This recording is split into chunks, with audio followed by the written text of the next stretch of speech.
Hi everyone, welcome to On the Other Hand. I'm Ariane Zurcher and I am going to show you guys what I've been up to. We got back from a month long in South America where we were in Chile and Argentina. It was an amazing trip, and I have a whole bunch of stuff that I want to show you around that trip, including a weaving that I did with an artist, Chilean artist, Sandra Rojos, who was just amazing. It was like a highlight of the trip, as well as how I'm incorporating some found objects, lichen, all kinds of different things that I picked up on my various hikes among the glaciers and in Patagonia.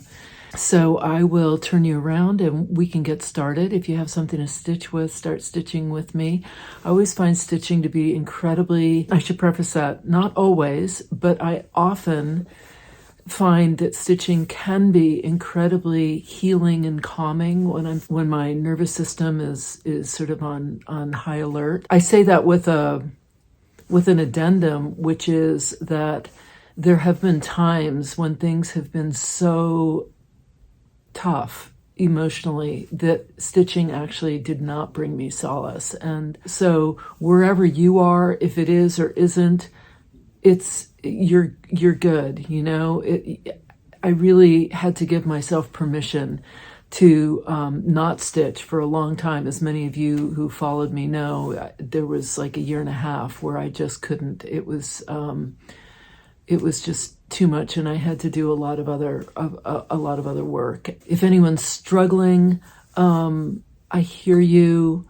I'm sending you virtual hugs and an embrace, and just know you're not alone. I have spent the last couple years working really hard at learning how to embrace myself, because I have spent most of my adult life creating with fear, just tremendous fear. And my whole thing was just feel the fear and do it anyway. Just feel the fear and do it anyway. And I got to a point a couple years ago where I just said, I don't want to keep feeling the fear and doing it anyway. I don't want to just steamroll through. I want to figure out a way to be in my studio and not create with fear. I want to create fearlessly. And I didn't know if that was possible. So I embarked on a pretty intensive journey of figuring out what that meant for me. So here's some of the things, and I'm just going to keep this to 2 or 3 things. I had to find a touch point that grounds me. And I didn't know what that was. Like people talk about, oh, take care of yourself. I had no idea what that meant. Give yourself a hug. That wasn't resonating. What I found was that when I do this, and each person, you need to find it for yourself. No, I don't think anyone can tell you do this and maybe it'll work. If you're lucky, maybe it won't. What I found was if I do this,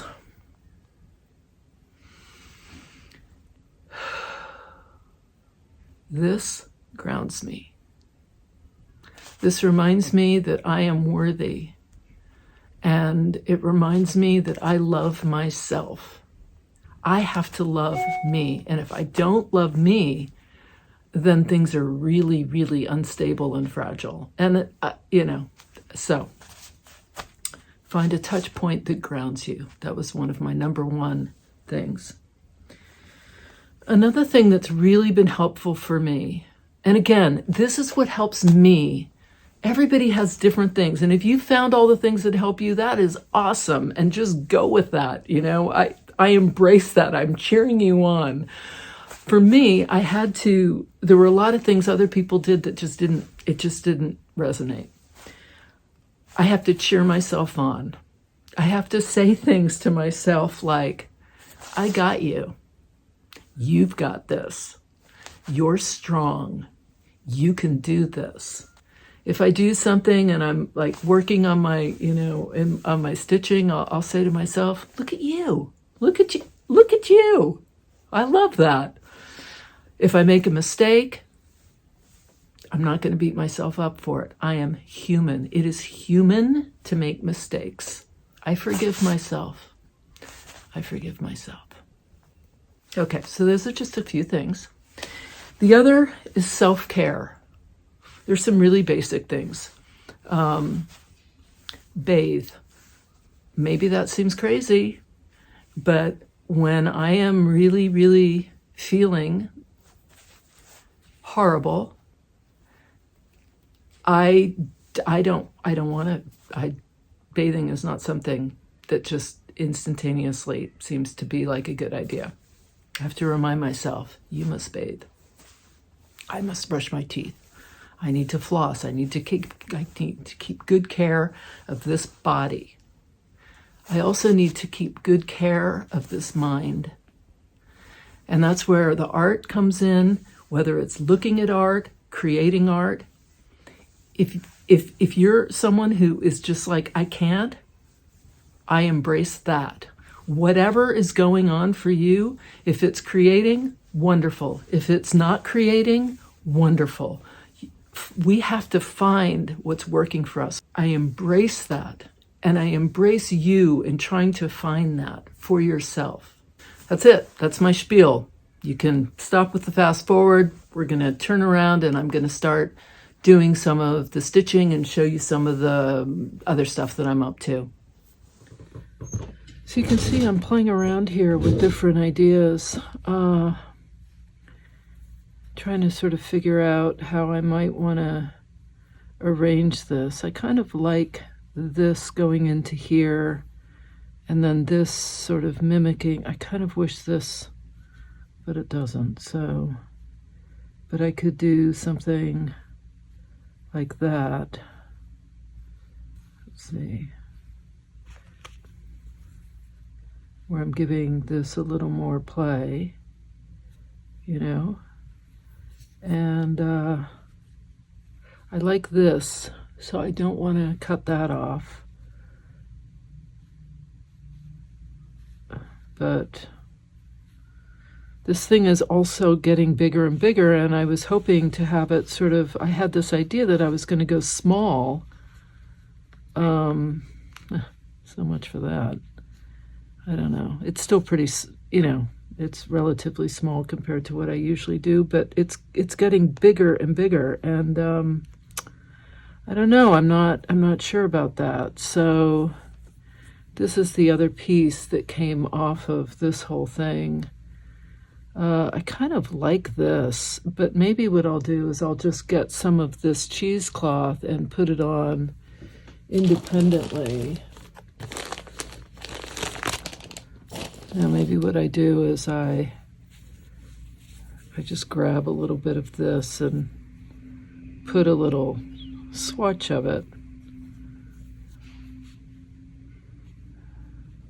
Kind of like this green into blue. Beautiful thing about cheesecloth is it doesn't really matter how you do it, because you just can scrunch it up and you can make it bigger or smaller, or maybe I tuck that in here, in which case I don't need this at all, this purple piece, which I'd kind of stuck in there, thinking, I don't know, it was adding something. I'm not sure it's adding anything. So let's see, we'll put this like this, maybe, and do kind of like that.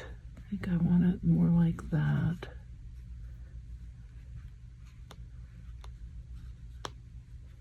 Like that, and then this kind of goes like that, and I get a little bit of this blue here, which I like. Sort of like that, and then maybe this sort of, because then this, you know, it kind of breaks up the severity, and it kind of flows into this bit, which I like. And yeah, maybe I tuck all that more like that. Kind of, yeah, I like that. Maybe I cut some of that off. What did I do with my scissors? And maybe some of this off.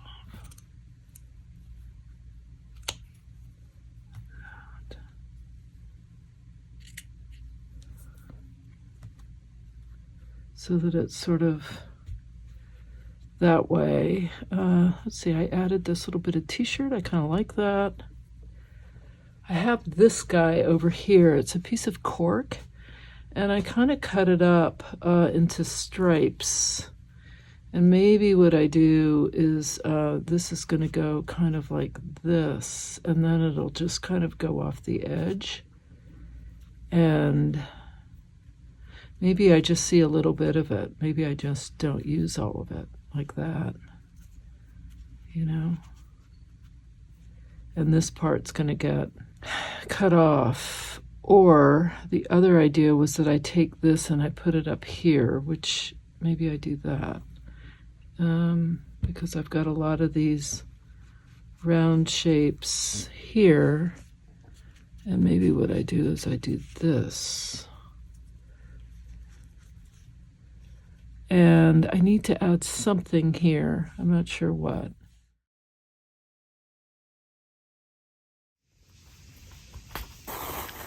I bought some amazing thread when I was in Buenos Aires, and this is one of them.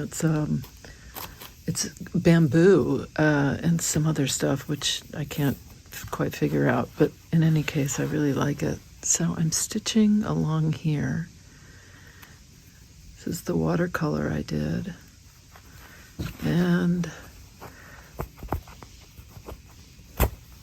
it's fun to do it on this. It's a paper, but it feels like almost like a fabric. It's kind of great. It's got like a, I don't know, not a grain to it, but well, yeah, kind of. Anyway.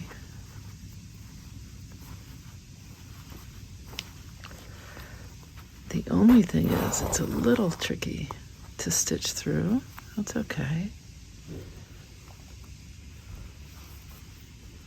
I am not daunted, but this is where I use my pliers to pull through.